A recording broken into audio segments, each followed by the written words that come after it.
الرئيس السوري الشرع أمام البيت الأبيض الآن يحيي عدد كبير من السوريين الذين جاءوا إلى البيت الأبيض لتحية الرئيس الشرع. طبعا هذه تعد زيارة تاريخية لرئيس سوري للبيت الأبيض. كما ترون أحمد الشرع يقف يعني مستندا على سيارته يحيي عدد كبير من السوريين، مئات السوريين وربما أكثر الذين وصلوا إلى أسوار البيت الأبيض ينتظرون. نزل بالفعل من سيارته، على ما يبدو أنه سيذهب للسوريين لتحيتهم من موقع أقرب. هذا ما حدث بالفعل، نحن ننقل لكم هذه صور حية ومباشرة من محيط البيت الأبيض. دعونا نتابع.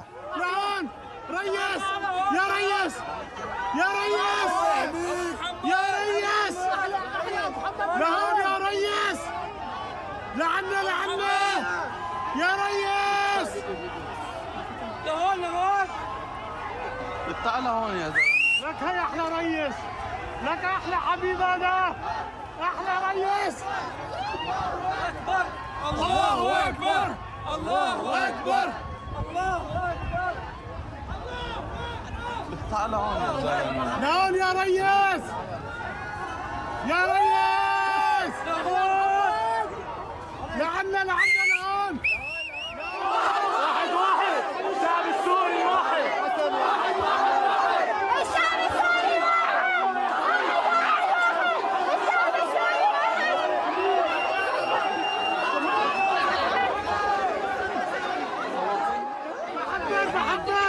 بحبك الله يحميك، الله يحميك، لك الله يحميك، الله يحميك،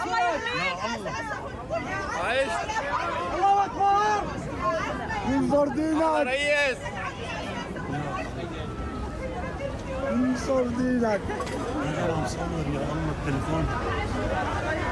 الله يحميك يا ريس، الله عدوينك، الله معك.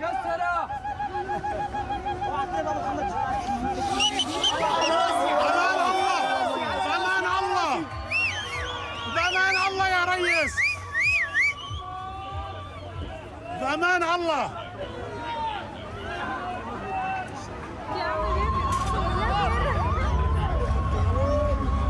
الله حياه.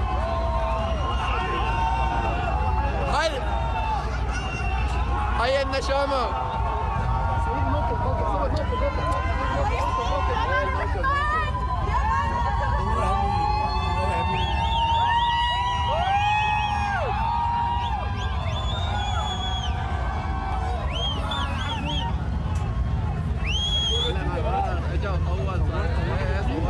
انا تليفوني ليش انا هون طفيان؟ شو صار لي ساعه عم اقول لك انت ما عم ترد. ما انت طفيان هطف شعر. والله صار لي ساعه والله عم اقول لك صوره وهو نازل راح واجا لهون